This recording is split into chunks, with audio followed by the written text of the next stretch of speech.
Hi guys, welcome back to our YouTube channel Lavanya classes. ನೀವಿನ್ನ ನಮ್ಮ ಚಾನಲ್ಗೆ ಸಬ್ಸ್ಕ್ರೈಬ್ ಆಗಿಲ್ಲ ಅಂದರೆ ಈಗಲೇ ಸಬ್ಸ್ಕ್ರೈಬ್ ಮಾಡಿ. ವಿಡಿಯೋ ಇಷ್ಟ ಆದರೆ ಲೈಕ್ ಮಾಡಿ, ಶೇರ್ ಮಾಡಿ. ಇವತ್ತು ನಾವು computer accounting with Tally prime second sem BCom BBA SCP ಸಿಲಬಸ್ಸಿಂದು. ಇದರಲ್ಲಿ ನಿಮಗೆ 4 ಚಾಪ್ಟರ್ಸ್ ಇದೆ ಅಷ್ಟೇ. ಮತ್ತು 50 ಮಾರ್ಕ್ಸ್ ಕೇಳ್ತಾರೆ. 10 ಮಾರ್ಕ್ಸ್ ಬಂದು ಇಂಟರ್ನಲ್ಸು, 40 ಮಾರ್ಕ್ಸ್ ಬಂದು ನಿಮಗೆ ರೈಟಿಂಗಲ್ಲಿ ಇರುತ್ತೆ. ಇವಾಗ ಇದರಲ್ಲಿ ಫಸ್ಟ್ ಚಾಪ್ಟರ್ ಬಂದು ಇಂಟ್ರಡಕ್ಷನ್ ಟು ಕಂಪ್ಯೂಟರೈಸ್ಡ್ ಅಕೌಂಟಿಂಗ್ ಅಂದರೆ ಏನು ಅಂತ ನೋಡೋಣ. ನಾನಿಲ್ಲಿ ನಿಮ್ಗೆ ಇಂಪಾರ್ಟೆಂಟ್ ಆಗಿ ಅದನ್ನು ಮಾತ್ರ ಎಕ್ಸ್ಪ್ಲೈನ್ ಮಾಡ್ತಾ ಇದ್ದೀನಿ ಅಷ್ಟೇ. ಅದನ್ನೇ ಇನ್ ಡೀಟೇಲ್ ಆಗಿ ತಿಳ್ಕೊಳ್ಳಿ. ನೀವು ಏನು ಕ್ವಶನ್ ಕೇಳಿದ್ರು ನಾನು ಏನು ನಿಮ್ಗೆ ಹೇಳಿರ್ತೀನೋ ಅದನ್ನೇ ಬರೆದುಬಿಟ್ಟು ಬನ್ನಿ ಅಷ್ಟೇ. ತುಂಬ ವರಿ ಮಾಡ್ಕೋಬೇಡಿ, ಪೇಪರ್ ಈಸಿಯಾಗಿರುತ್ತೆ. ಇವಾಗ ಇಂಟ್ರಡಕ್ಷನ್ ಟು ಕಂಪ್ಯೂಟರೈಸ್ಡ್ ಅಕೌಂಟಿಂಗಲ್ಲಿ ಏನೇನು ಕಾನ್ಸೆಪ್ಟ್ ಬರುತ್ತೆ ಅಂತ ನೋಡೋಣ. ಕಂಪ್ಯೂಟರೈಸ್ಡ್ ಅಕೌಂಟಿಂಗ್ ಅಂದರೆ ಏನು ಅಂತ ನೋಡೋಣ. ಕಂಪ್ಯೂಟರೈಸ್ಡ್ ಅಕೌಂಟಿಂಗ್ ಅಂದರೆ ಕಂಪ್ಯೂಟರ್ನ ಯೂಸ್ ಮಾಡಿಕೊಂಡು ಅಕೌಂಟ್ಸ್ ರಿಲೇಟೆಡ್ ಆ್ಯಕ್ಟಿವಿಟೀಸ್ನ ಮಾಡೋದನ್ನು ಕಂಪ್ಯೂಟರೈಸ್ಡ್ ಅಕೌಂಟಿಂಗ್ ಅಂತ ಹೇಳ್ತೀವಿ. ಇವಾಗ ಬಂದಿರೋದು ಕಂಪ್ಯೂಟರೈಸ್ಡ್ ಅಕೌಂಟಿಂಗ್. ಇದಕ್ಕಿಂತ ಮುಂಚೆ ಏನು ಮಾಡೋರು, ಫಿನಾನ್ಷಿಯಲ್ ಟ್ರಾನ್ಸಾಕ್ಷನ್ನ ಎಲ್ಲನೂ ರೆಕಾರ್ಡ್ ಮಾಡಬೇಕಂದ್ರೆ ಮುಂಚೆ ಎಲ್ಲ ಏನು ಮಾಡ್ತಿದ್ದು, ಇವಾಗಲೂ ಅಷ್ಟೇ ಕೆಲವೊಂದು ಚಿಕ್ಕ ಅಂಗಡಿಗಳಲ್ಲೆಲ್ಲನೂ ಕಂಪ್ಯೂಟರೈಸ್ಡ್ ಅಕೌಂಟಿಂಗ್ನ ಯೂಸ್ ಮಾಡೋದಿಲ್ಲ. ಯಾಕೆ ಮಾಡೋದಿಲ್ಲ? ಅವ್ರಿಗೆ ಕೆಲಸ ಆಗ್ತಿರೋದೇ ಕಮ್ಮಿ ಆಗ್ತಿರುತ್ತೆ, ಅಷ್ಟೊಂದು ಪ್ರಾಫಿಟು ಆಗ್ತಿರಲ್ಲ. ಒಂದು ಸಿಸ್ಟಮ್ ಇಟ್ಕೊಂಡು ಅದಕ್ಕೆ ಆಪ್ರೇಟ್ ಮಾಡೋದಕ್ಕೆ ಒಬ್ಬರಿಗೆ ಕೆಲಸಕ್ಕೆ ಇಟ್ಕೊಳ್ಳೋದಕ್ಕೆಲ್ಲನೂ ಅವ್ರಿಗೆ ಆಗೋದಿಲ್ಲ. ಸೊ ಏನು ಮಾಡ್ತಾರೆ, ಮುಂಚೆ ಎಲ್ಲ ಹೇಗಿರ್ತಿತ್ತು ಅಂದರೆ ಮ್ಯಾನ್ಯುಯಲ್ ಅಕೌಂಟಿಂಗ್ ಅಂತ ಇರ್ತಿತ್ತು. ಮ್ಯಾನ್ಯುಯಲ್ ಅಕೌಂಟಿಂಗ್ ಅಂದರೆ ಪ್ರತಿ ಸೇಲ್ಸು, ಪರ್ಚೇಸು, ಎಕ್ಸ್ಪೆನ್ಸಸ್ಸು ಏನೇ ಆದ್ರೂ ಕೂತ್ಕೊಂಡು ಕೈಯಲ್ಲಿ ಬರೀತಾ ಇದ್ದು ಲೆಡ್ಜರಲ್ಲಿ. ನಿಮಗೆ ಗೊತ್ತಿರುತ್ತೆ ಅನಿಸುತ್ತೆ, ಕೆಲವೊಬ್ಬೆಲ್ಲ ಕೆಲಸ ಮಾಡ್ತಿರ್ತೀರ. ಏನು ಮಾಡ್ತಿದ್ದು, ಇವಾಗಲೂ ಕೆಲವೊಂದು ಫ್ಯಾಕ್ಟ್ರಿಗಳಲ್ಲೆಲ್ಲ ಹಾಗೆ ಅದು ಏನು ಸೇಲ್ಸು ಪರ್ಚೇಸ್ ಎಲ್ಲ ಇರುತ್ತಲ್ಲ, ಲೆಡ್ಜರಲ್ಲಿ ಏನು ಮಾಡ್ತಾರೆ, ಕೂತ್ಕೊಂಡು ಎಲ್ಲ ಎಂಟ್ರೀಸನ್ನು ಕೈಯಲ್ಲೇ ಬರೀತಾರೆ. ಓಕೆನಾ? ಆಮೇಲೆ ಅವರೇ ಇಂಡಿವಿಜುವಲ್ ಆಗಿ ಕ್ಯಾಲ್ಕುಲೇಟ್ ಮಾಡೋವಂಥದ್ದು. ಅವರೇ ಕ್ಯಾಲ್ಕುಲೇಟ್ ಮಾಡ್ತಾರೆ, ಇಷ್ಟು ಸೇಲ್ ಮಾಡಿದ್ದೀವಿ, ಇಷ್ಟು ಇನ್ಕಮ್ ಬಂದಿದೆ ನಮಗೆ, ಇಷ್ಟು ರಾ ಮೆಟೀರಿಯಲ್ಸ್ನ ಪರ್ಚೇಸ್ ಮಾಡಿದ್ದೀವಿ. ಪ್ರತಿಯೊಂದನ್ನು ಅವರೇ ಕೂತ್ಕೊಂಡು ಇಂಡಿವಿಜುವಲ್ ಆಗಿ ಒಂದು ಲೆಡ್ಜರ್ ತೊಗೊಂಡು ಅವ್ರ ಪೆನ್ ತೊಗೊಂಡು ಕೂತ್ಕೊಂಡು ಬರೀಬೇಕು. ಇದನ್ನು ನಾವು ಮ್ಯಾನ್ಯುಯಲ್ ಅಕೌಂಟಿಂಗ್ ಅಂತ ಹೇಳ್ತೀವಿ. ಆದರೆ ಕಂಪ್ಯೂಟರೈಸ್ಡ್ ಅಕೌಂಟಿಂಗಲ್ಲಿ ಏನು ಮಾಡ್ತೀರಾ, ಕಂಪ್ಯೂಟರ್ ಮತ್ತು ಅಕೌಂಟಿಂಗ್ ಸಾಫ್ಟ್ವೇರ್ನ ಯೂಸ್ ಮಾಡಿಕೊಂಡು ಫಿನಾನ್ಷಿಯಲ್ ಟ್ರಾನ್ಸಾಕ್ಷನ್ನ ರೆಕಾರ್ಡ್ ಮಾಡ್ತೀರಾ. ಅಂದರೆ ಸೇಲ್ಸ್ ಎಷ್ಟಾಯಿತು, ಪರ್ಚೇಸ್ ಎಷ್ಟಾಯಿತು, ಎಕ್ಸ್ಪೆನ್ಸಸ್ ಎಷ್ಟು, ಇನ್ಕಮ್ ಎಷ್ಟಾಗಿದೆ ಅಂತ ರೆಕಾರ್ಡ್ ಮಾಡ್ತೀರಾ. ನೀವು ರೆಕಾರ್ಡ್ ಮಾಡಿದ ತಕ್ಷಣ ಏನಾಗುತ್ತೆ, ಅದೇ ಆಟೋಮೆಟಿಕ್ಕಾಗಿ ಫಿನಾನ್ಷಿಯಲ್ ಸ್ಟೇಟ್ಮೆಂಟ್ನ ಪ್ರಿಪೇರ್ ಆಗುತ್ತೆ. ಆಟೋಮೆಟಿಕ್ಕಾಗಿ ಅದೇ ಆಗುತ್ತೆ, ಅದೇ ಕ್ಯಾಲ್ಕುಲೇಟ್ ಆಗುತ್ತೆ. ಪ್ರಾಫಿಟ್ ಆಗಿದ್ದ ಪ್ರಾಫಿಟ್ ಅಂತ ತೋರಿಸುತ್ತೆ, ಲಾಸ್ ಆಗಿದ್ದ ಲಾಸ್ ಅಂತ ತೋರಿಸುತ್ತೆ ಅಲ್ವಾ. ಇವಾಗ ನಿಮಗೆ ಮ್ಯಾನ್ಯುಯಲ್ ಅಕೌಂಟಿಂಗು ಮತ್ತು ಕಂಪ್ಯೂಟರೈಸ್ಡ್ ಅಕೌಂಟಿಂಗು ಅಂದರೆ ಏನು ಅಂತ ಗೊತ್ತಾಯ್ತಲ್ಲ. ಸೊ ಮೇನ್ ಕಾನ್ಸೆಪ್ಟೇ ಇದು. ಕಂಪ್ಯೂಟರೈಸ್ಡ್ ಅಕೌಂಟಿಂಗ್ ಅಂದರೆ ಒಂದು ಸಿಸ್ಟಮಲ್ಲಿ ಒಂದು ಸಾಫ್ಟ್ವೇರು. ಇವಾಗ ಟ್ಯಾಲಿ ಇರ್ಬೋದು, ಇಲ್ಲಾಂದರೆ ಕ್ವಿಕ್ ಬುಕ್ಸ್ ಅಂತ ಬರುತ್ತೆ. ಇವಾಗ ಟ್ಯಾಲಿ ಎಲ್ಲ ನಿಮ್ಗೆ ಗೊತ್ತಿರುತ್ತೆ ಅನಿಸುತ್ತೆ. ಕಂಪ್ಯೂಟರ್ ಬೇಸಿಕ್ ಕಂಪ್ಲೀಟ್ ಆಗಿದ ತಕ್ಷಣ ಟ್ಯಾಲಿಗೆ ಹೋಗ್ಬಿಡ್ತಾರೆ ಕೆಲವೊಬ್ಬರು. ಟ್ಯಾಲಿ ಕಲ್ತ್ಬಿಟ್ಟು ಎಲ್ಲಾದರೂ ಅಕೌಂಟೆಂಟ್ ಕೆಲ್ಸಕ್ಕೆ ಹೋಗೋಣ ಅಂತ. ಸೊ ಇವಾಗ ಏನಂತ ಆಲ್ಮೋಸ್ಟ್ ತುಂಬ ಕಂಪ್ನಿಲೆಲ್ಲನೂ ಟ್ಯಾಲಿ ಸಾಫ್ಟ್ವೇರ್ನ ಇನ್ಸ್ಟಾಲ್ ಮಾಡ್ಕೊಂಡಿರ್ತಾರೆ. ಯಾಕಂದರೆ ಇವಾಗ ನಿಮಗೇನೆ ಮ್ಯಾನ್ಯುಯಲ್ ಅಕೌಂಟಿಂಗು ನಿಮ್ಮನ್ನೇ ಕೂಡಿಸ್ತೀನಿ ಅಂದ್ಕೊಳ್ಳಿ, ಇದನ್ನೆಲ್ಲ ಎಂಟ್ರಿ ಮಾಡಿ ಕ್ಯಾಲ್ಕುಲೇಟ್ ಮಾಡು ಅಂತ. ಕೆಲವೊಬ್ಬರು ತುಂಬ ಬುದ್ಧಿವಂತ ಇರ್ತಾರೆ. ಏನಂದರೆ ಅವ್ರಿಗೇನು ಜಾಸ್ತಿ ಖುಷಿ ಆಗುತ್ತೆ ಅಂದರೆ 1 0 ಜಾಸ್ತಿ ಹಾಕೋದು, 1 0 ಕಮ್ಮಿ ಹಾಕೋದು, ಆ ಥರ ಶೋಕಿಗಳಿರುತ್ತೆ. ಅಂದರೆ ಮಿಸ್ಸಾಗಿ ಹಾಕ್ಬಿಡ್ತಾರೆ. ಕ್ಯಾಲ್ಕುಲೇಟ್ ಮಾಡುವಾಗ 1 0 ಎಕ್ಸ್ಟ್ರಾ ಹಾಕ್ಬಿಡೋದು, ಇಲ್ಲ 1 0 ಕಮ್ಮಿ ಹಾಕೋದು. ಸೊ ಹಾಗೆ ಮಾಡೋದ್ರಿಂದ ಏನಾಗುತ್ತೆ, ಕಂಪ್ನಿನೇ ಮುಚ್ಚೋಗುತ್ತೆ. ಸೊ ಅದಕ್ಕೆ ಅಂತ ಅದೇ ಟ್ಯಾಲಿಲಾದರೆ ಅದೇನೇ ಕರೆಕ್ಟಾಗಿ ಆಟೋಮೆಟಿಕ್ಕಾಗಿ ತೊಗೊಳುತ್ತೆ. ಕಂಪ್ಯೂಟರೈಸ್ಡ್ ಅಕೌಂಟಿಂಗ್ ಏನಂತ ಕಾನ್ಸೆಪ್ಟ್ ಗೊತ್ತಾದರೆ ಇನ್ನು ಮಿಕ್ಕಿದೆಲ್ಲ ಜಸ್ಟ್ ಕೇಳ್ಕೊಳ್ಳಿ, ಎಕ್ಸಾಮಲ್ಲಿ ಹೋಗಿ ಹಾಗೇ ಬರೆದ್ಬಿಟ್ಟು ಬರ್ಬೋದು ನೀವು. ಇವಾಗ next difference between manual accounting and computerised accounting. Manual accounting ಮತ್ತು ಕಂಪ್ಯೂಟರೈಸ್ಡ್ ಅಕೌಂಟಿಂಗ್ ಡಿಫ್ರೆನ್ಸ್ ಏನಿದೆ ಅಂತ ನೋಡೋಣ. ಇವಾಗ ಫಸ್ಟು ರೆಕಾರ್ಡಿಂಗ್ ಟ್ರಾನ್ಸಾಕ್ಷನ್. ಇವಾಗ ಒಂದು ಟ್ರಾನ್ಸಾಕ್ಷನ್ನ ರೆಕಾರ್ಡ್ ಮಾಡುವಾಗ ಮ್ಯಾನ್ಯುಯಲ್ ಅಕೌಂಟಿಂಗಲ್ಲಿ ಹೇಗೆ ಮಾಡ್ತೀವಿ, ಕಂಪ್ಯೂಟರೈಸ್ಡ್ ಅಕೌಂಟಿಂಗಲ್ಲಿ ಹೇಗೆ ಮಾಡ್ತೀವಿ ಅಂತ ನೋಡೋಣ. ಮ್ಯಾನ್ಯುಯಲ್ ಅಕೌಂಟಿಂಗಲ್ಲಿ ಏನು ಮಾಡ್ತೀವಿ, ಎಲ್ಲ ಫಿನಾನ್ಷಿಯಲ್ ಟ್ರಾನ್ಸಾಕ್ಷನನ್ನು ಕೈಯಿಂದನೇ ಅಂದರೆ ಒಂದು ಲೆಡ್ಜರ್ ತೊಗೊಂಡು ನಾವೇ ಫಿಲ್ ಮಾಡ್ತೀವಿ, ನಾವೇ ತುಂಬುತ್ತೀವಿ. ಏನೇನನ್ನು ಬರಿತೀವಿ, ಸೇಲ್ಸು ಪರ್ಚೇಸು ಪ್ರತಿಯೊಂದನ್ನು ಬರಿತೀವಿ. ಇವಾಗ ನೀವು ನೋಡಿರ್ತೀರ ಅನ್ಸುತ್ತೆ, ಒಂದು ಚಿಕ್ಕದಾಗಿ ಅಂಗಡಿ ಇರುತ್ತಲ್ಲ, ಅವಾಗ ಅವ್ರು ಏನು ಮಾಡ್ತಾರೆ, ಎಷ್ಟು ಸೇಲ್ ಆಗಿದೆ ಅಂತ ಕೂತ್ಕೊಂಡು ಒಂದು ಬುಕ್ಕಲ್ಲಿ ಬರ್ಕೋತಾರಲ್ವಾ. ಸೊ ಇದನ್ನು ನಾವೇನು ಮಾಡ್ತೀವಿ, ಏನಂತ ಹೇಳಿದ್ದೀನಿ, ರೆಕಾರ್ಡಿಂಗ್ ಟ್ರಾನ್ಸಾಕ್ಷನ್. ಅಂದರೆ ಹೇಗೆ ರೆಕಾರ್ಡ್ ಮಾಡ್ತಾರೆ ಟ್ರಾನ್ಸಾಕ್ಷನ್ನ, ಒಂದು ಲೆಡ್ಜರ್ ಬುಕ್ ತೊಗೊಂಡು ಅದರಲ್ಲಿ ಎಷ್ಟು ಸೇಲ್ಸ್ ಆಗಿದೆ ಅಂತ ಕೂತ್ಕೊಂಡು 1 by 1 ಕೂತ್ಕೊಂಡು ಅವರೇ ಇಂಡಿವಿಜುವಲ್ ಆಗಿ ಬರೀತಾರೆ. ಅದೇ ಕಂಪ್ಯೂಟರೈಸ್ಡ್ ಅಕೌಂಟಿಂಗಲ್ಲಿ ಏನಂದರೆ ಟ್ರಾನ್ಸಾಕ್ಷನ್ನು ಎಂಟರ್ ಮಾಡ್ತಾರೆ. ಹೇಗೆ ಎಂಟರ್ ಮಾಡ್ತಾರೆ ಅಂದರೆ ಅಕೌಂಟಿಂಗ್ ಸಾಫ್ಟ್ವೇರ್, ಇವಾಗ ನಾನು ನಿಮ್ಗೆ ಹೇಳಿದೆ ಕ್ವಿಕ್ ಬುಕ್ಕು ಇಲ್ಲ ಟ್ಯಾಲಿನ ಯೂಸ್ ಮಾಡಿಕೊಂಡು ರೆಕಾರ್ಡ್ ಮಾಡ್ತಾರೆ. ಸೊ ರೆಕಾರ್ಡ್ ಮಾಡೋದ್ರಿಂದ ಏನಾಗುತ್ತೆ ಅಂದರೆ ಆಟೋಮೆಟಿಕ್ ಅದೇ ಅಪ್ಡೇಟ್ ಆಗುತ್ತೆ. ಅಂದರೆ ನಾನು ನಿಮ್ಗೇನಂದೆ, ಇವಾಗ ಮ್ಯಾನ್ಯುವಲ್ ಅಕೌಂಟಿಂಗಲ್ಲಿ ಅವನು ದಿನ ಎಷ್ಟು ಸೇಲ್ಸ್ ಆಯಿತು ಅಂತ ಬರೀತಾನೆ ಅಲ್ವಾ. ಸೇಲ್ಸ್ ಆಗಿದ ತಕ್ಷಣ ಏನು ಮಾಡ್ತಾನೆ, ಅವನೇ ಕೂತ್ಕೊಂಡು ಎಲ್ಲ ಟೋಟಲ್ ಮಾಡಬೇಕಲ್ವಾ. ಆದರೆ ಕಂಪ್ಯೂಟರೈಸ್ಡ್ ಅಕೌಂಟಿಂಗಲ್ಲಿ ಏನಾಗುತ್ತೆ, ಆಟೋಮೆಟಿಕ್ಕಾಗಿ ಅದೇ ತೊಗೊಬಿಡುತ್ತೆ. ಇವಾಗ ಫಾರ್ ಎಕ್ಸಾಂಪಲ್ ನಿಮ್ದೊಂದು ಚಿಕ್ಕ ಅಂಗಡಿ ಅಂತ ಅಂದ್ಕೊಳ್ಳಿ, ಆವಾಗ ಬರೀ ಒಂದು 10-15 ಸೇಲ್ಸ್ ಆಗಿರುತ್ತೆ. ಇನ್ ಕೇಸ್ ಅದೇ ನಿಮ್ಮದು ದೊಡ್ಡ ಒಂದು ಕಂಪನಿನೋ ಒಂದು ಆರ್ಗನೈಸೇಷನೋ, ಈಗ ಡಿ ಮಾರ್ಟಲ್ಲೆಲ್ಲ ನೀವು ನೋಡಿರ್ತೀರ ಅನಿಸುತ್ತೆ, ಜಾಸ್ತಿ ಸೇಲ್ಸ್ ಆಗ್ತಾ ಹೋಗುತ್ತೆ ಅಲ್ವಾ. ಸೇಲ್ ಆಗುವಾಗ ಅಲ್ಲೆಲ್ಲ ಒಂದು ಸಿಸ್ಟಮ್ ಇಟ್ಕೊಂಡು ಕೂತಿರ್ತಾರೆ ಎಲ್ಲನೂ ಬಿಲ್ಲಿಂಗ್ ಹತ್ರ. ಇನ್ ಕೇಸ್ ಅವನೇ ಕೂತ್ಕೊಂಡು ಒಂದು ಪೇಪರು ಪೆನ್ನು ಇಟ್ಕೊಂಡು ಪ್ರತಿಯೊಂದು ಲೆಕ್ಕ ಹಾಕಂಗಿದ್ದಿದ್ದ ಏನಾಗೋದು, ಬೇಗ ಬೇಗ ಕೆಲಸ ಆಗ್ತಾಯಿತ್ತಾ? ಇಲ್ಲ. ಸೊ ಜಸ್ಟ್ ಅವ್ರು ಬಾರ್ಕೋಡ್ ಕ್ಲಿಕ್ ಮಾಡಿದ ತಕ್ಷಣ ಏನಾಗುತ್ತೆ ಅಂದರೆ ಆಟೋಮೆಟಿಕ್ ಅಮೌಂಟ್ ಎಲ್ಲ ಅದೇ ತೊಗೊಳುತ್ತೆ, ಆಮೇಲೆ ಟೋಟಲ್ ಅಮೌಂಟು ಅದೇ ತೋರಿಸ್ಬಿಡುತ್ತೆ. ಸೊ ಕಂಪ್ಯೂಟರೈಸ್ಡ್ ಅಕೌಂಟಿಂಗ್ ಅಂದರೆ ಏನಂತ ಗೊತ್ತಾಯ್ತಲ್ಲ. Next speed of process. Next point ಏನು, ಸ್ಪೀಡ್ ಆಫ್ ಪ್ರೋಸೆಸ್. ಏನು ಸ್ಪೀಡ್ ಆಫ್ ಪ್ರೋಸೆಸ್ ಅಂದರೆ ತುಂಬ ಸ್ಪೀಡಾಗಿ ಆಗುತ್ತೆ ಪ್ರೋಸೆಸ್ಸು. ಓಕೆನಾ, ತುಂಬ ಸ್ಪೀಡಾಗಿ ಆಗುತ್ತೆ ಪ್ರೋಸೆಸ್ಸು. ಅಕೌಂಟಿಂಗು ಯಾವ ಥರ ಆಗುತ್ತೆ, ಬೇಗ ಆಗುತ್ತೆ, ಸ್ಪೀಡ್ ಆಫ್ ಪ್ರೋಸೆಸ್ ಅಂತ ಹೇಳಿದ್ದಾರೆ. ಮ್ಯಾನ್ಯುಯಲ್ ಅಕೌಂಟಿಂಗಲ್ಲಿ ಹೇಗಾಗುತ್ತೆ, ಕಂಪ್ಯೂಟರೈಸ್ಡ್ ಅಕೌಂಟಿಂಗಲ್ಲಿ ಹೇಗಾಗುತ್ತೆ ನೋಡೋಣ. ಮ್ಯಾನ್ಯುಯಲ್ ಅಕೌಂಟಿಂಗಲ್ಲಿ ಏನಾಗುತ್ತೆ, ಇವಾಗ ಏನೋ ಒಂದು 10 ಎಂಟ್ರೀಸ್ನ ಬರೀಬೇಕು. ಸೊ ನೀವೇನು ಮಾಡ್ತೀರಾ, ಒಂದು ಬುಕ್ಕನ್ನ ತೊಗೊಂಡು ಎಲ್ಲ ಎಂಟ್ರೀಸನ್ನು ಬರ್ದು ಕ್ಯಾಲ್ಕುಲೇಟ್ ಮಾಡ್ತೀರಾ. ಸೊ ಏನಾಗುತ್ತಂದರೆ ತುಂಬ ಟೈಮ್ ತೊಗೊಳುತ್ತೆ, ತುಂಬ ಅವರ್ಸ್ ತೊಗೊಳುತ್ತೆ, ಕೆಲವೊಂದು ಸತಿ ತುಂಬ ದಿನವೇ ಆಗೋಗ್ಬಿಡುತ್ತೆ, 1 ವೀಕ್ 15 ಡೇಸ್ ಆಗಿಬಿಡುತ್ತೆ. ಅದೇ ಕಂಪ್ಯೂಟರೈಸ್ಡ್ ಅಕೌಂಟಿಂಗಲ್ಲಿ ಏನಾಗುತ್ತೆ ಅಂದರೆ ಲೈಕ್ ನೀವು ಒಂದು ಸತಿ ಎಂಟ್ರಿ ಮಾಡಿದ ತಕ್ಷಣ ಅದು ಆಟೋಮೆಟಿಕ್ಕಾಗಿ ಕ್ಯಾಲ್ಕುಲೇಟ್ ಆಗಿಬಿಡುತ್ತೆ, ಆಮೇಲೆ ರಿಪೋರ್ಟನ್ನು ಅದೇ ಜನ್ರೇಟ್ ಮಾಡ್ಕೊಬಿಡುತ್ತೆ, ಕ್ವಿಕ್ಕಾಗಿ ಜನ್ರೇಟ್ ಮಾಡುತ್ತೆ. ಬಟ್ ಮ್ಯಾನ್ಯುಯಲ್ ಅಕೌಂಟಿಂಗು ಅಂದರೆ ನೀವು ಕೂತ್ಕೊಂಡು ಮ್ಯಾನ್ಯುಯಲ್ ಆಗಿ ಮಾಡ್ತೀರಲ್ಲ, ರಿಪೋರ್ಟನ್ನು ನೀವೇ ಪ್ರಿಪೇರ್ ಮಾಡಬೇಕು, ಕೂತ್ಕೊಂಡು ಬರೀಬೇಕು. ಓಕೆನಾ. ಬಟ್ ಕಂಪ್ಯೂಟರೈಸ್ಡ್ ಅಕೌಂಟಿಂಗಲ್ಲಿ ಏನಾಗುತ್ತೆ, ಆಟೋಮೆಟಿಕ್ ಅದೇ ಆಗಿಬಿಡುತ್ತೆ. ಆಮೇಲೆ ಮ್ಯಾನ್ಯುಯಲ್ ಅಕೌಂಟಿಂಗಲ್ಲಿ ನೀವೇನು ಮಾಡಬೇಕಿತ್ತು, ಎಲ್ಲ ಚೆಕ್ ಮಾಡಬೇಕು, ಪ್ರಾಫಿಟ್ ಆಗಿದೆಯಾ ಲಾಸ್ ಆಗಿದೆಯಾ ಅಂತೆಲ್ಲ. ಬಟ್ ಕಂಪ್ಯೂಟರೈಸ್ಡ್ ಅಕೌಂಟಲ್ಲಿ ಅದೇ ಆಟೋಮೆಟಿಕ್ ತೋರಿಸ್ಬಿಡುತ್ತೆ ಪ್ರಾಫಿಟ್ ಆಗಿದೆಯಾ ಲಾಸ್ ಆಗಿದೆಯಾ ಅಂತ. Next accuracy. ನೆಕ್ಸ್ಟ್ ಪಾಯಿಂಟ್ ಏನು, ಅಕ್ಯುರೇಸಿ. ಫಸ್ಟ್ ಪಾಯಿಂಟ್ ಏನಿತ್ತು, recording transaction. Second speed of processing. Next point ಬಂದು ಅಕ್ಯುರೇಸಿ, ಅಂದರೆ ಹೇಗೆ ಕೆಲಸ ಮಾಡ್ತಾರೆ ಅಂತ. ಮ್ಯಾನ್ಯುಯಲಲ್ಲಿ ಹೇಗಿರುತ್ತೆ, ಕಂಪ್ಯೂಟರೈಸ್ಡ್ ಅಕೌಂಟಿಂಗಲ್ಲಿ ಹೇಗಿರುತ್ತೆ ಅಂತ. ಮ್ಯಾನ್ಯುಯಲಲ್ಲಿ ನೀವೇ ಒಂದು ಕೆಲಸ ತೊಗೊಂಡಿರ್ತೀರ ಅಂದ್ಕೊಳ್ಳಿ, ಏನೋ ಒಂದು ಬರೋದು. ಇವಾಗ ನೀವೇ ಎಕ್ಸಾಮಲ್ಲೆಲ್ಲ ಪ್ರಾಬ್ಲಮ್ನ ಸಾಲ್ವ್ ಮಾಡ್ತೀರಲ್ಲ, ಸೊ ಅವಾಗ ಏನು ಮಾಡ್ತೀರಾ, ಬೈ ಮಿಸ್ಟೇಕು ಎಂಟ್ರೀಸನ್ನೆಲ್ಲ ತಪ್ಪಾಗಿ ಹಾಕ್ಬಿಟ್ಟಿರ್ತೀರ. ಅಮೌಂಟು 2000 ಅಂತ ಕೊಟ್ಟಿದ್ದೆ 20,000 ತೊಗೊಬಿಟ್ಟಿರ್ತೀರ. ಲೈಕ್ ಇವನ್ ನಮ್ಮ ಕಡೆಯಿಂದನೂ ಆ ಥರ ತಪ್ಪುಗಳಾಗುತ್ತೆ. ಸೊ ಅಕ್ಯುರೇಸಿಯಾಗಿ ಮ್ಯಾನ್ಯುಯಲ್ ಅಕೌಂಟಿಂಗಲ್ಲಿ ಮಾಡೋಕ್ಕಾಗಲ್ಲ. ಬಟ್ ಕಂಪ್ಯೂಟರೈಸ್ಡ್ ಅಕೌಂಟಿಂಗಲ್ಲಿ ಎಲ್ಲ ಪ್ರತಿಯೊಂದು ಪರ್ಫೆಕ್ಟಾಗಿ ಆಗಿರುತ್ತೆ. ಇನ್ ಕೇಸ್ ನೀವೇ ತಪ್ಪಾಗಿ ಕ್ರೆಡಿಟ್ ಸೈಡಲ್ಲಿ ಅದನ್ನು ಡೆಬಿಟ್ ಸೈಡು ಸೇಲ್ಸನ್ನು ಹೋಗ್ಬಿಟ್ಟು ಡೆಬಿಟ್ ಸೈಡ್ ಹಾಕಿದ್ರೆ ಅದು ತೊಗೊಳ್ಳೋದಿಲ್ಲ. ಓಕೆನಾ, ಅದೇ ತೋರಿಸ್ತಿರುತ್ತೆ ನಿಮ್ಗೆ ಏನೋ ಮಿಸ್ಟೇಕ್ ಮಾಡಿದ್ದು ಅಂತ ಹೇಳ್ಬಿಟ್ಟು ಹೈಲೈಟ್ ಮಾಡಿ ತೋರಿಸ್ತಾ ಇರುತ್ತೆ. ಆಮೇಲೆ ಟ್ಯಾಕ್ಸಸ್ ಎಲ್ಲನೂ ವಿತೌಟ್ ಮಿಸ್ಟೇಕು ಅದೇನೇ ಕ್ಯಾಲ್ಕುಲೇಟ್ ಆಗ್ತಾ ಹೋಗುತ್ತೆ. ಬಟ್ ನಾವೇನು ಮಾಡ್ತೀವಿ ಮ್ಯಾನ್ಯುಯಲಲ್ಲಿ, ಇವಾಗ ನೋಡಿ ಮ್ಯಾನ್ಯುಯಲ್ ಅಂದಿದ ತಕ್ಷಣ ನಾವು ಅಂತ ಅಂದ್ಕೊಳ್ಳೋಣ. ಓಕೆನಾ. ಕಂಪ್ಯೂಟರೈಸ್ಡ್ ಅಕೌಂಟಿಂಗ್ ಅಂದರೆ ಸಿಸ್ಟಮಲ್ಲಿ ಕುತ್ಕೊಂಡು ಮಾಡೋದು. ಇವಾಗ ನಾವೇನು ಮಾಡ್ತೀವಿ, ಎಂಟ್ರೀಸ್ನ ತಪ್ಪು ಮಾಡೋದು, ಇಲ್ಲಾಂದರೆ ಈಗ ಟ್ಯಾಕ್ಸನ್ನ ಅಪ್ಲೈ ಮಾಡುವಾಗ ಬಿಲ್ಲಲ್ಲೆಲ್ಲ ಟ್ಯಾಕ್ಸ್ ಹಾಕುವಾಗೆಲ್ಲ ತಪ್ಪಾಗಿ ಹಾಕ್ಬಿಡೋದು ಗೊತ್ತಿಲ್ಲದೆ. ಸೊ ಈ ಥರ ಎಲ್ಲ ಇಶ್ಯೂಸ್ ಆಗುತ್ತೆ. ಅಕ್ಯುರೇಸಿ, ಕಂಪ್ಯೂಟರೈಸ್ಡ್ ಅಕೌಂಟಿಂಗ್ ಏನಾಗುತ್ತೆ, ಅಕ್ಯುರೇಸಿಯಾಗಿ ವರ್ಕ್ ಆಗುತ್ತೆ. Next point, report generation. ರಿಪೋರ್ಟನ್ನು ಹೇಗೆ ಜನ್ರೇಟ್ ಮಾಡುತ್ತೆ ಅಂತ. ಮ್ಯಾನ್ಯುಯಲ್ ಅಕೌಂಟಿಂಗಲ್ಲಿ ಏನು ಮಾಡ್ತಾರೆ ಅಂದರೆ ಫೈನಾನ್ಷಿಯಲ್ ರಿಪೋರ್ಟನ್ನು ಪ್ರಿಪೇರ್ ಮಾಡಬೇಕು ಅಂದರೆ ಲೆಡ್ಜರಲ್ಲೆಲ್ಲ ಹೋಗಿ ಹುಡುಕಿ ಯಾವುದ್ಯಾವುದನ್ನು ಎಲ್ಲೆಲ್ಲಿ ಎಂಟ್ರಿ ಮಾಡಬೇಕು, ಬ್ಯಾಲೆನ್ಸ್ ಶೀಟ್ ಹೇಗೆ ಮಾಡೋದು, ಇನ್ಕಮ್ ಸ್ಟೇಟ್ಮೆಂಟು, ಇದನ್ನೆಲ್ಲ ಏನು ಮಾಡ್ತಾರೆ, ಅವರೇ ಕೂತ್ಕೊಂಡು ಮ್ಯಾನ್ಯುಯಲಿ ಪ್ರಿಪೇರ್ ಮಾಡ್ತಾರೆ. ಸೊ ಅದಕ್ಕೇನಾಗುತ್ತೆ, ಟೈಮ್ ತುಂಬ ತೊಗೊಳುತ್ತೆ. ಅವ್ರು ಅಷ್ಟು ಕಷ್ಟಪಟ್ಟು ಮಾಡಿದ್ದು ಎಲ್ಲೋ 1 ಪಾಯಿಂಟ್ ಇಲ್ಲ 2 ಪಾಯಿಂಟ್ ಅಷ್ಟು ತಪ್ಪು ಆಗಿರುತ್ತೆ. ಬಟ್ ಅದೇ ನಮಗೆ ಕಂಪ್ಯೂಟರೈಸ್ಡ್ ಅಕೌಂಟಿಂಗಲ್ಲಿ ಏನಾಗುತ್ತೆ, ಕೆಲವೊಂದು ಕೆಲವೊಂದನ್ನು ಕ್ಲಿಕ್ ಮಾಡಿದ ತಕ್ಷಣವೇ ಜನ್ರೇಟ್ ಆಗಿಬಿಡುತ್ತೆ, ಇನ್ಸ್ಟೆಂಟಾಗಿ ಜನ್ರೇಟ್ ಆಗಿಬಿಡುತ್ತೆ. ಸೊ ಇದರಿಂದ ಏನಾಗುತ್ತೆ, ಟೈಮು ಕೂಡ ಜಾಸ್ತಿ ಕನ್ಸ್ಯೂಮ್ ಆಗೋಲ್ಲ ಮತ್ತು ಜಾಸ್ತಿ ಕಷ್ಟಪಡುವಂಥ ಅವಶ್ಯಕತೆಯೇ ಇರೋಲ್ಲ.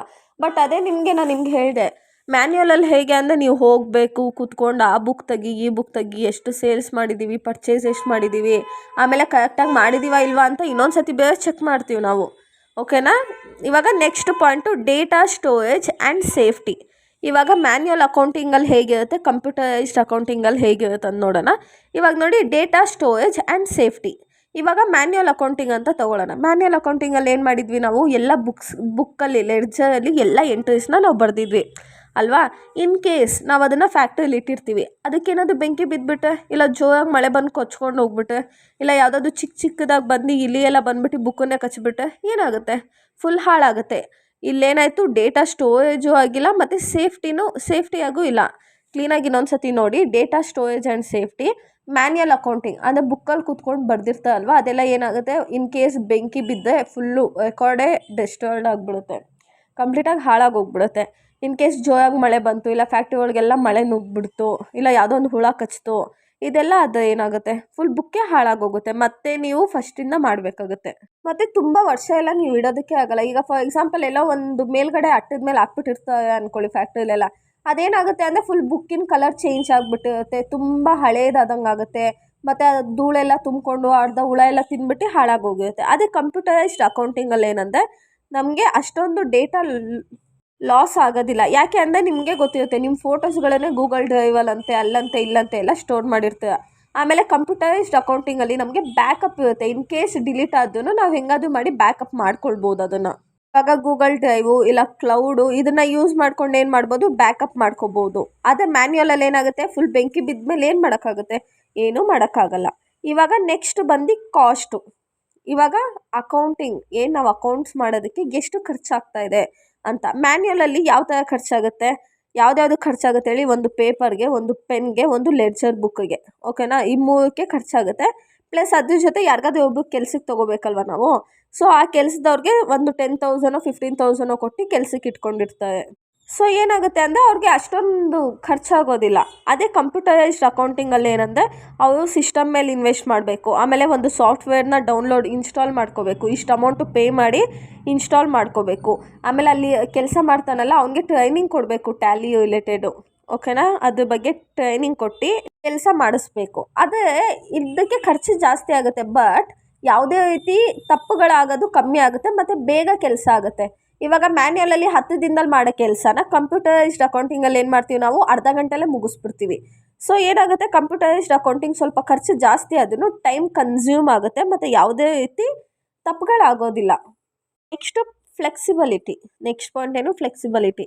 ಮ್ಯಾನ್ಯುಯಲ್ ಅಕೌಂಟಿಂಗಲ್ಲಿ ಇನ್ ಕೇಸ್ ನಿಮ್ಗೆ ಯಾವುದೋ ಒಂದು 2017 ನಮ್ಮ ಕಂಪ್ನಿಗೆ ಎಷ್ಟು ಪ್ರಾಫಿಟ್ ಬಂದಿದೆ ಅಂತ ನೋಡಬೇಕು ಅಂದಿದ ತಕ್ಷಣ ಏನು ಮಾಡ್ತೀರಾ, ಫುಲ್ಲು ಹೋಗ್ಬಿಟ್ಟು ಎಲ್ಲ ಬುಕ್ಸ್ ಹುಡುಕ್ತೀರ, 2017 ಸೇಲ್ಸು ಪರ್ಚೇಸು ಪ್ರತಿಯೊಂದನ್ನು ಹುಡುಕ್ತೀರಲ್ವಾ. ಬಟ್ ಅದೇ ಕಂಪ್ಯೂಟರೈಸ್ಡ್ ಅಕೌಂಟಿಂಗಲ್ಲಿ ಏನು ಮಾಡ್ತೀರ, ಜಸ್ಟ್ ನೀವು 2017-18 ಅಂತ ಕ್ಲಿಕ್ ಮಾಡಿದ್ರೆ ಸಾಕು, ಅಲ್ಲಿಂದ ಏನೇನು ರೆಕಾರ್ಡ್ ಮಾಡಿರ್ತೀರೋ ಡೇಟಾಸು ಅದೆಲ್ಲ ನಿಮಗೆ ಬರುತ್ತೆ. ಇವಾಗ ಅರ್ಥ ಆಯ್ತಲ್ಲ ನಿಮಗೆ ಏನು ಡಿಫ್ರೆನ್ಸ್ ಬಿಟ್ವೀನ್ ಮ್ಯಾನ್ಯುಯಲ್ ಅಕೌಂಟಿಂಗ್ ಮತ್ತು ಕಂಪ್ಯೂಟರೈಸ್ಡ್ ಅಕೌಂಟಿಂಗ್ ಅಂತ. ಇನ್ನೊಂದು ಸತಿ ಹೇಳ್ತೀನಿ ನೋಡಿ, ಮ್ಯಾನ್ಯುಯಲ್ ಅಕೌಂಟಿಂಗ್ ಅಂದರೆ ಕೈಯಲ್ಲಿ ಎಂಟ್ರೀಸ್ನ ಬರೋ ಅಂಥದ್ದು. ಅದೇ ಕಂಪ್ಯೂಟರೈಸ್ಡ್ ಅಕೌಂಟಿಂಗ್ ಅಂದರೆ ಅಕೌಂಟಿಂಗ್ ಸಾಫ್ಟ್ವೇರ್ನ ಯೂಸ್ ಮಾಡಿಕೊಂಡು ಡೇಟಾನ ಎಂಟ್ರಿ ಮಾಡೋದು. ಮ್ಯಾನ್ಯುಯಲ್ ಅಕೌಂಟಿಂಗು ತುಂಬ ಸ್ಲೋ ಆಗಿರುತ್ತೆ ಮತ್ತು ಟೈಮ್ ಜಾಸ್ತಿ ಹಿಡಿಯುತ್ತೆ. ಅದೇ ಕಂಪ್ಯೂಟರೈಸ್ಡ್ ಅಕೌಂಟಿಂಗು ತುಂಬ ಸ್ಪೀಡಾಗಿರುತ್ತೆ ಮತ್ತು ತುಂಬ ಕೆಲಸ ಆಟೋಮೆಟಿಕ್ಕಾಗಿ ಆಗುತ್ತೆ. ಮ್ಯಾನ್ಯುಯಲ್ ಅಕೌಂಟಿಂಗಲ್ಲಿ ಮನುಷ್ಯರಿಂದ ತುಂಬ ತಪ್ಪಾಗೋವಂಥ ಚಾನ್ಸಸ್ ಇರುತ್ತೆ, ಬಟ್ ಕಂಪ್ಯೂಟರೈಸ್ಡ್ ಅಕೌಂಟಲ್ಲಿ ಯಾವುದೇ ಥರ ತಪ್ಪಾಗೋದಿಲ್ಲ, ಎಲ್ಲ ಆಟೋಮೆಟಿಕ್ ಅದೇ ತೊಗೊಬಿಡುತ್ತೆ. ಮ್ಯಾನ್ಯುಯಲ್ ಅಕೌಂಟಿಂಗಲ್ಲಿ ಜಾಸ್ತಿ ಟೈಮ್ ಹಿಡಿಯುತ್ತೆ, ಬಟ್ ಕಂಪ್ಯೂಟರೈಸ್ಡ್ ಅಕೌಂಟಿಂಗಲ್ಲಿ ಇನ್ಸ್ಟೆಂಟಾಗಿ ಬೇಗ ಆಗಿಬಿಡುತ್ತೆ. ಮ್ಯಾನ್ಯುಯಲ್ ಅಕೌಂಟಿಂಗಲ್ಲಿ ರಿಸ್ಕ್ ಇರುತ್ತೆ, ಎಲ್ಲಿ ಬುಕ್ಕು ಡ್ಯಾಮೇಜ್ ಆಗಿಬಿಡುತ್ತೋ ಅಂತ. ಅದೇ ಕಂಪ್ಯೂಟರೈಸ್ಡ್ ಅಕೌಂಟಿಂಗಲ್ಲಿ ಯಾವುದೇ ರೀತಿ ಆ ಥರ ಆಗೋಲ್ಲ, ಯಾಕಂದರೆ ಬ್ಯಾಕಪ್ನ ನಾವು ಮಾಡ್ಕೋಬೋದು. ಇನ್ ಕೇಸ್ ಏನಾದರೂ ಡೇಟಾ ಡಿಲೀಟ್ ಆಗೋದ್ರೆ ನಾವು ಮತ್ತೆ ಬ್ಯಾಕಪ್ ಮಾಡ್ಕೋಬೋದು. ಮ್ಯಾನ್ಯುಯಲ್ ಅಕೌಂಟಿಂಗಲ್ಲಿ ಖರ್ಚು ಕಮ್ಮಿ ಇರುತ್ತೆ, ಅದೇ ಕಂಪ್ಯೂಟರೈಸ್ಡ್ ಅಕೌಂಟಿಂಗಲ್ಲಿ ಖರ್ಚು ಜಾಸ್ತಿ ಇರುತ್ತೆ, ಬಟ್ ಟೈಮನ್ನು ಸೇವ್ ಮಾಡುತ್ತೆ. ಇವಾಗ ನಿಮಗೆ ಡಿಫ್ರೆನ್ಸ್ ಗೊತ್ತಾಯ್ತಲ್ವ. ಇವಾಗ ನೆಕ್ಸ್ಟ್ ನೋಡೋಣ. ನಿಮಗೆ ಜಸ್ಟ್ ಕಾನ್ಸೆಪ್ಟ್ ಅರ್ಥ ಆದರೆ ಸಾಕು ಈ ಚಾಪ್ಟರಲ್ಲಿ. ಕಂಪ್ಯೂಟರೈಸ್ಡ್ ಅಕೌಂಟಿಂಗ್ ಅಂದರೆ ಏನು, ಅದು ಇಂಪಾರ್ಟೆನ್ಸ್ ಏನು, ಅದು ನೀಡ್ ಏನು, ಅದು ನಮ್ಗೆ ಅವಶ್ಯಕತೆ ಇದೆಯಾ ಇಲ್ವಾ, ಅದು ಲಿಮಿಟೇಷನ್ಸ್ ಏನು, ಇದಿಷ್ಟು ಗೊತ್ತಾದರೆ ಸಾಕು. ಆ್ಯಂಡ್ ನಿಮ್ಗೆ ಏನಾದರೂ ನೋಟ್ಸ್ ಬೇಕಂದರೆ ನೋಟ್ಸನ್ನ ನಾನು ಪ್ರೊವೈಡ್ ಮಾಡ್ತೀನಿ. ಎಲ್ಲ ಸಬ್ಜೆಕ್ಟ್ ನೋಟ್ಸನ್ನು ಪ್ರೊವೈಡ್ ಮಾಡಿದ್ದೀನಿ, ಅದಕ್ಕೆ ಯಾವುದೇ ರೀತಿ ಚಾರ್ಜಸ್ ಇಲ್ಲ. But computer accounting with Tally prime ಇದಕ್ಕೆ ಜಸ್ಟು 59 ರುಪೀಸ್ನ ಚಾರ್ಜ್ ಮಾಡಬೇಕಂತ ಇದ್ದೀವಿ. ನಿಮಗೆ 4 ಚಾಪ್ಟರ್ಸ್ PDF ಸೆಂಡ್ ಮಾಡ್ತೀನಿ. ನಿಮ್ಗೇನಾದರೂ ಇಂಟ್ರೆಸ್ಟ್ ಇದ್ದರೆ ಡಿಸ್ಕ್ರಿಪ್ಷನಲ್ಲಿ ನಾನು ಇನ್ಸ್ಟಾಗ್ರಾಮ್ ID ಹಾಕಿರ್ತೀನಿ. Just 59 rupees. ನಿಮ್ಗೇನಾದರೂ ಬೇಕಂದರೆ DM ಮಾಡಿ, ನಾನು ನಿಮಗೆ ಸ್ಕ್ಯಾನರ್ ಕಳಿಸ್ತೀನಿ. ಅದಕ್ಕೆ ಪೇ ಮಾಡಿದ್ಮೇಲೆ ನಾನು ನಿಮಗೆ PDF ಕಳಿಸ್ತೀನಿ. ಇನ್ ಕೇಸ್ ಬೇಡ ಅಂದರೆ ಇವಾಗ ಏನು ನಾನು ಎಕ್ಸ್ಪ್ಲೈನ್ ಮಾಡಿದ್ದೀನೋ ಅಷ್ಟನ್ನು ನೋಡ್ಕೊಳ್ಳಿ ಸಾಕು.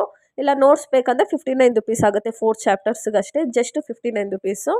ನೆಕ್ಸ್ಟ್ ನಾವು ನೀಡ್ಸ್ ಆಫ್ ಕಂಪ್ಯೂಟರೈಸ್ಡ್ ಅಕೌಂಟಿಂಗ್ ಅಂತ ಏನು ಅಂತ ನೋಡೋಣ.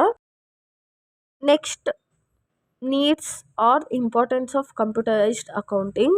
ಇಲ್ಲಿ ನೋಡಿ, ನೀಡ್ಸ್ ಅದು ಕೇಳಿ, ಇಂಪಾರ್ಟೆನ್ಸ್ ಅದು ಕೇಳಿ, ಎರಡಕ್ಕೂ ಸೇಮೇ ಬರೆದು ಬನ್ನಿ. ಇನ್ ಕೇಸ್ ಅಡ್ವಾಂಟೇಜಸ್ ಕೇಳಿದ್ರು ಅದನ್ನೇ ಬರೆದು ಬನ್ನಿ. ಸ್ಕೋಪು, ನೇಚರ್ ಏನು ಕೇಳಿದ್ರು ಇದನ್ನೇ ಬರೆದ್ಬಿಟ್ಟು ಬನ್ನಿ. ಅಂದರೆ ಕಂಪ್ಯೂಟರೈಸ್ಡ್ ಅಕೌಂಟಿಂಗ್ ಇರೋದ್ರಿಂದ ನಮ್ಗೆ ಯಾವ ಥರ ಹೆಲ್ಪ್ ಆಗುತ್ತೆ ಅನ್ನೋದನ್ನು ನಾವಿಲ್ಲಿ ಡಿಸ್ಕಸ್ ಮಾಡ್ತೀವಿ. ಫಸ್ಟ್ ಪಾಯಿಂಟ್ ಏನಂದರೆ save time and increase productivity. ಏನು ಸೇವ್ಸ್ ಟೈಮ್, ಕಂಪ್ಯೂಟರೈಸ್ಡ್ ಅಕೌಂಟಿಂಗಿಂದ ಟೈಮು ಸೇವ್ ಆಗುತ್ತಂತೆ. ನಾನು ನಿಮ್ಗೆ ಆವಾಗಲೇ ಹೇಳಿದ್ದೆ, ಏನಂದರೆ ಜಸ್ಟು ನಾವು ಎಂಟ್ರೀಸ್ನ ಬರೆದ್ರೆ ಸಾಕು, ಅದೇ ಟೋಟಲ್ ಆಗಿಬಿಡುತ್ತೆ. ಅದೇ ಫಿನಾನ್ಷಿಯಲ್ ಸ್ಟೇಟ್ಮೆಂಟ್ನೆಲ್ಲ ಅದೇ ಆಟೋಮೆಟಿಕ್ ತೊಗೊಳುತ್ತೆ, ರಿಪೋರ್ಟ್ಸ್ ಎಲ್ಲ ಆಟೋಮೆಟಿಕ್ ಅದಾಗೆ ಅದು ತೊಗೊಳುತ್ತೆ ಅಂತ ಹೇಳಿದೆ. ಸೊ ಅದೇ ತೊಗೊಳ್ಳೋದ್ರಿಂದ ಏನಾಗುತ್ತೆ, ನಮಗೆ ಟೈಮ್ ಸೇವ್ ಆಗುತ್ತೆ. ನೆಕ್ಸ್ಟ್ ಪಾಯಿಂಟ್ ಏನಂದರೆ improves accuracy and reduce human error. ಅಂದರೆ ಪರ್ಫೆಕ್ಟಾಗಿ ಯಾವುದೇ ರೀತಿ ಮನುಷ್ಯನಿಂದ ತಪ್ಪಾಗ್ದಂಗೆ, ಯಾವುದೇ ರೀತಿ ಒಂದು ಸ್ಟೇಟ್ಮೆಂಟಲ್ಲಿ ತಪ್ಪಾಗದೇ ಇರೋ ಹಾಗೆ ಕರೆಕ್ಟಾಗಿ ಮಾಡೋವಂಥದ್ದು. ಏನು ಅಂದರೆ ಇವಾಗ ಆ್ಯಡ್ ಮಾಡೋದಿರ್ಬೋದು, ಲೆಸ್ ಮಾಡೋದಿರ್ಬೋದು. ಇವಾಗ ನಾನು ಒಂದು ಅಕೌಂಟೆಂಟಾಗಿ ವರ್ಕ್ ಮಾಡ್ತೀನಿ ಅಂದ್ಕೊಳ್ಳಿ. ಸೊ ನಂಗೆ ಪ್ರಾಪರಾಗಿ ಬೇಸಿಕ್ ರೂಲ್ಸೇ ಗೊತ್ತಿರೋಲ್ಲ. ಏನೋ ಒಂದು ಎಕ್ಸ್ಪೆನ್ಸಸ್ ಖರ್ಚಾಗಿರುತ್ತೆ 5,000. ಸೊ ಏನು ಮಾಡ್ತೀನಿ, 5,000 ಎಕ್ಸ್ಪೆನ್ಸಸ್ ಆಗಿದ್ದರೆ ಅದನ್ನು ಡಿಡಕ್ಟ್ ಮಾಡ್ತೀನಿ. ಕ್ಯಾಶ್ ಫಿನಾನ್ಷಿಯಲ್ ಸ್ಟೇಟ್ಮೆಂಟಿಂದ ಡಿಡಕ್ಟ್ ಮಾಡಿ, ಇನ್ನು ಮಿಕ್ಕಿದ್ದನ್ನೆಲ್ಲ ಹ್ಯಾಸ್ ಇಟ್ ಈಸ್ ಇರುತ್ತೆ, ಬಟ್ 5,000 ಮಾತ್ರ ಡಿಡಕ್ಟ್ ಮಾಡ್ತೀನಿ. ಅದೇ ಒಬ್ಬ ಹ್ಯೂಮನ್ ಆಗಿದ್ದ, ಮ್ಯಾನ್ಯುವಲ್ ಅಕೌಂಟಿಂಗ್ ಆಗಿದ್ದ ಏನಾಗೋದು, ಅವ್ನು 5,000 ಆ್ಯಡ್ ಮಾಡಬೇಕಾ ಮೈನಸ್ ಮಾಡಬೇಕಾ ಅಂತ ಗೊತ್ತಾಗದೆ, ಇನ್ ಕೇಸ್ ಮೈನಸ್ ಮಾಡಿನೋ 5,000 ಮೈನಸ್ ಮಾಡೋಕ್ಕೋಗಿ 50,000 ಮೈನಸ್ ಮಾಡಿಬಿಡೋದು. ಸೊ ಈ ಥರ ತಪ್ಪುಗಳಾಗುತ್ತೆ. ಬೇಕು ಅಂತ ಯಾವ ತಪ್ಪು ಮಾಡೋದಿಲ್ಲ, ಬೈ ಮಿಸ್ಟೇಕಾಗಿ ಈ ಥರ ತಪ್ಪುಗಳಾಗುತ್ತೆ. ಬಟ್ ಕಂಪ್ಯೂಟರೈಸ್ಡ್ ಅಕೌಂಟಿಂಗಲ್ಲಿ ಯಾವುದೇ ರೀತಿ ಈ ಥರ ತಪ್ಪು ಆಗೋದೇ ಇಲ್ಲ. ಇವಾಗ next easy and instant report generation. ಹೇಗೆ ಜನ್ರೇಟ್ ಮಾಡುತ್ತೆ ಈಸಿ ಮತ್ತು ಇನ್ಸ್ಟೆಂಟಾಗಿ ಅಂದರೆ, ಅಕೌಂಟಿಂಗ್ ಸಾಫ್ಟ್ವೇರಿಂದ. ಈಗ ಅಕೌಂಟಿಂಗ್ ಸಾಫ್ಟ್ವೇರಿಂದ ಏನೇನು ಮಾಡ್ಬೋದು, P&L ಅಕೌಂಟು ಸ್ಟೇಟ್ಮೆಂಟನ್ನು ಬೇಗ ಮಾಡ್ಬೋದು, ಬ್ಯಾಲೆನ್ಸ್ ಶೀಟ್ ಇರ್ಬೋದು, ಟ್ಯಾಕ್ಸ್ ರಿಪೋರ್ಟ್ ಇರ್ಬೋದು, ಕ್ಯಾಶ್ ಫ್ಲೋ ಇರ್ಬೋದು. ಅದೆಲ್ಲ ಏನು ಮಾಡ್ಬೋದು, ಇನ್ಸ್ಟೆಂಟಾಗಿ ನಾವು ಎಂಟರ್ ಮಾಡಿರ್ತೀವಿ. ಸೊ ಇನ್ಸ್ಟೆಂಟಾಗಿ ಇದೆಲ್ಲ ಆಗೋಗುತ್ತೆ. ಲೈಕ್ ಪರ್ಟಿಕ್ಯುಲರಾಗಿ ಅಕೌಂಟೆಂಟೇ ಬೇಕು ಅಂತ ಏನೂ ಇರೋದಿಲ್ಲ. ಲೈಕ್ ನೀವೇ ಆಗಿದ್ದು ಒಂದು 2 ಸತಿ ನೋಡಿಕೊಂಡ್ರೆ ಸಾಕು, ಈಸಿಯಾಗಿ ನೀವೇ ರಿಪೋರ್ಟನ್ನ ಜನ್ರೇಟ್ ಮಾಡ್ಬೋದು. ಅಕೌಂಟೆಂಟ್ಗೆ ಕಾಯ್ಕೊಂಡು ಕೂತ್ಕೋಬೇಕಂತ ಏನಿಲ್ಲ. ಇನ್ ಕೇಸ್ ನಿಮಗೆ ಗೊತ್ತಿದ್ದರೆ ನೀವೇ ಈಸಿಯಾಗಿ ಮಾಡ್ಬೋದು. Next data storage, backup and security. Next point ಏನು, data storage, backup and security. ಏನು, ನಾನು ನಿಮ್ಗೆ ಆವಾಗಲೇ ಪ್ರಿವಿಯಸ್ಸಲ್ಲೇ ಹೇಳಿದ್ದೆ, ಮ್ಯಾನ್ಯುಯಲ್ ಮತ್ತು ಕಂಪ್ಯೂಟರೈಸ್ಡ್ ಅಕೌಂಟಿಂಗಲ್ಲಿ ಡೇಟಾ ಸ್ಟೋರೇಜ್ ಬಗ್ಗೆ ಹೇಳಿದ್ದೆ ಅಲ್ವಾ. ಸೊ ಏನಾಗುತ್ತೆ ಅಂದರೆ, ಯಾವುದೇ ರೀತಿ ಕಳ್ಳತನ ಆಗೋವಂಥದ್ದು ಇಲ್ಲ ಡ್ಯಾಮೇಜ್ ಆಗೋವಂಥದ್ದು, ಈ ಥರ ಯಾವುದೇ ರೀತಿಯಾದಂಥ ತಪ್ಪು ಕಂಪ್ಯೂಟರೈಸ್ಡ್ ಅಕೌಂಟಿಂಗಲ್ಲಿ ಆಗೋದಿಲ್ಲ. ಇನ್ ಕೇಸ್ ಡಿಲೀಟ್ ಆಗೋದು ನೀವು ಬ್ಯಾಕಪ್ ಮಾಡ್ಕೋಬೋದು. ಯಾವುದರಿಂದ, ಝೋಹೋ ಬುಕ್ಸ್ ಅಂತೆಲ್ಲ ಇರುತ್ತೆ, ಅದರಿಂದ ಎಲ್ಲನೂ ನೀವು ರಿಸ್ಟೋರ್ ಮಾಡ್ಕೋಬೋದು. ಅದೇ ನೀವು ನಾನು ನಿಮ್ಗೆ ಹೇಳಿದ್ದೆ, ಮ್ಯಾನ್ಯುಯಲ್ ಅಕೌಂಟಿಂಗಲ್ಲಿ ಏನೋ ಬೆಂಕಿ ಬಿದ್ದುಬಿಟ್ಟು ಮುಗ್ದೋಯ್ತು, ಬುಕ್ಕೆಲ್ಲ ಸುಟ್ಟಿ ಪುಡಿ ಫುಲ್ಲು ಭಸ್ಮ ಆದಂಗೆ ಆಗಿಬಿಟ್ಟಿರುತ್ತೆ. ಬಟ್ ಇದರಲ್ಲಿ ಏನಾಗುತ್ತೆ, ನಾವು ಡೇಟಾನ ಸ್ಟೋರ್ ಮಾಡ್ಬೋದು, ಬ್ಯಾಕಪ್ ಮಾಡ್ಕೋಬೋದು, ಮತ್ತು ಸೆಕ್ಯೂರಿಟಿನೂ ಇರುತ್ತೆ. Next handle large volume of data. ಅಂದರೆ ಏನು, ಲಾರ್ಜ್ ವಾಲ್ಯೂಮ್ ಅಂದರೆ ತುಂಬ ಸಿಕ್ಕಾಪಟ್ಟೆ ಮೋರ್ ದೆನ್ ಕೆಲವೊಂದರಲ್ಲೆಲ್ಲನೂ 1,00,000ಕ್ಕಿಂತ ಜಾಸ್ತಿ ಸೇಲ್ಸ್ ಆಗುತ್ತೆ ಒಂದಿಂದಲೇ ಅಲ್ವಾ. ಸೊ ಅದೇ ನೀವು ಒಂದು ಯಾವುದೋ ಒಂದು ಹುಡುಗಿನ ಕೂರಿಸ್ಬಿಟ್ಟು ನೀನು ಇದನ್ನು ರೆಕಾರ್ಡ್ ಮಾಡು ಅಂದರೆ ಅವಳ ಕೈಯಲ್ಲಿ ಮಾಡೋದಕ್ಕಾಗುತ್ತಾ, ಆಗೋದಿಲ್ಲ. ಅದೇ ಕಂಪ್ಯೂಟರೈಸ್ಡ್ ಅಕೌಂಟಿಂಗಲ್ಲಿ ಬೇಗ ಆಗೋಗುತ್ತೆ. ಸ್ಕ್ಯಾನ್ ಮಾಡೋದ್ರಿಂದ ಇರ್ಬೋದು, ಪ್ರತಿಯೊಂದೂ ಈಸಿಯಾಗಿ ಬೇಗ ಆಗೋಗುತ್ತೆ. ಮತ್ತು SAP ಸಾಫ್ಟ್ವೇರ್ ಅಂತ ಇರುತ್ತೆ. SAP ಸಾಫ್ಟ್ವೇರ್ ಅಂದರೆ ನಿಮಗೆ ನೆಕ್ಸ್ಟು ಮಾಸ್ಟರ್ಸ್ ಮಾಡುವಾಗ ಅದು ನಿಮಗೆ ಗೊತ್ತಾಗುತ್ತೆ, ಹೇಗೆ ಅದನ್ನೆಲ್ಲ ಯೂಸ್ ಮಾಡೋದು, ಹೇಗೆ ಬೇಗ ನಾವು ವರ್ಕ್ ಮಾಡೋವಂಥದ್ದು, ಹೇಗೆ ಎಂಟ್ರಿ ಮಾಡೋವಂಥದ್ದು, ಅದನ್ನೆಲ್ಲ ನಿಮಗೆ ಮಾಸ್ಟರ್ಸಲ್ಲಿ ಹೇಳ್ಕೊಡ್ತಾರೆ. ಬಟ್ ಆ ಸಾಫ್ಟ್ವೇರ್ ತುಂಬ ಯೂಸ್ ಆಗುತ್ತೆ. ನೀವು ಒಂದಿನಕ್ಕೆ 1 ಕೋಟಿ ಮಾಡಿದ್ರೂ ನೀವು ಅದು ಸಾಫ್ಟ್ವೇರ್ನ ಯೂಸ್ ಮಾಡಿಕೊಂಡು ಡೇಟಾಸ್ನ ಪ್ರಾಪರಾಗಿ ರೆಕಾರ್ಡ್ ಮಾಡ್ಕೋಬೋದು. ಅರ್ಥ ಆಗ್ತಿದೆಯಲ್ಲ. ಈಗ ನೆಕ್ಸ್ಟು ಎನ್ಹ್ಯಾನ್ಸ್ ಡಿಸಿಷನ್ ಮೇಕಿಂಗ್. ಅಂದರೆ ಕಂಪ್ಯೂಟರೈಸ್ಡ್ ಅಕೌಂಟಿಂಗ್ನ ನೋಡಿಕೊಂಡು ಡಿಸಿಷನ್ನ ತೊಗೊಳ್ಬೋದು. ಯಾರು ಮ್ಯಾನೇಜರು ಇಲ್ಲ ಬಿಸ್ನೆಸ್ ಓನರ್ ಇರ್ಬೋದು, ಅವರು ಡಿಸಿಷನ್ನ ತೊಗೋಬೋದು. ಹೇಗೆ ಅಂದರೆ, ಇಲ್ಲಿ ನಿಮಗೆ ಕಂಪ್ಯೂಟರೈಸ್ಡ್ ಅಕೌಂಟಿಂಗ್ ಏನು ಮಾಡುತ್ತೆ, ವೀಕ್ಲಿ ಒಂದು ಸತಿ ಇಲ್ಲ 15 ಡೇಸ್ ಒನ್ಸು ಇಲ್ಲ ಮಂತ್ಲಿ ಒನ್ಸು ಎಕ್ಸ್ಪೆನ್ಸಸ್ ರಿಪೋರ್ಟ್ನ ಅದಾಗದೇ ಜನ್ರೇಟ್ ಆಗುತ್ತೆ. ಸೊ ಅದು ನೋಡೋದ್ರಿಂದ ನಿಮ್ಗೆ ಗೊತ್ತಾಗುತ್ತಲ್ವ, ಇವಾಗ ನಮಗಿಷ್ಟು ಪ್ರಾಫಿಟ್ ಬರ್ತಾಯಿದೆ, ಇಲ್ಲಾಂದರೆ ನಮಗೆ ಲಾಸ್ ಆಗ್ತಾಯಿದೆ. ಇಷ್ಟು ಲಾಸ್ ಆಗ್ತಿದೆ ಅಂದರೆ ನಾವು ಅನ್ನೆಸೆಸರಿ ಏನು ಎಕ್ಸ್ಪೆನ್ಸಸ್ ಇದೆಯೋ ಅದನ್ನೆಲ್ಲ ಅನ್ನೆಸೆಸರಿಯಾಗಿ ವೇಸ್ಟ್ ಖರ್ಚು ಮಾಡೋದನ್ನೆಲ್ಲ ನಾವು ಕಟ್ ಮಾಡಬೇಕು ಅನ್ನೋದೆಲ್ಲ ಈಸಿಯಾಗಿ ಗೊತ್ತಾಗುತ್ತೆ. ಇವಾಗ ನಿಮಗೆ ಆಗಿರಲಿ, ಹೋದ ತಿಂಗಳು ನಿಮಗೆ 10,000 ಪ್ರಾಫಿಟ್ ಬಂದಿದೆ, ಈ ತಿಂಗಳು ಬರೀ 5,000 ಬಂದಿದೆ. ಸೊ 5,000 ಕಮ್ಮಿ ಆಗಿದೆ. ಸೊ 5,000 ಯಾಕೆ ಕಮ್ಮಿ ಆಯಿತು, ನಾವು ಏನು ಎಕ್ಸ್ಟ್ರಾ ಮಾಡ್ತಿದ್ದೀವಿ ಇದನ್ನೆಲ್ಲ ಏನು ಮಾಡಬೇಕು ಕೂತ್ಕೊಂಡು ಡಿಸೈಡ್ ಮಾಡ್ಬೋದು. ಓಕೆನಾ, ಇದನ್ನೆಲ್ಲ ಡಿಸೈಡ್ ಮಾಡ್ಬೋದು.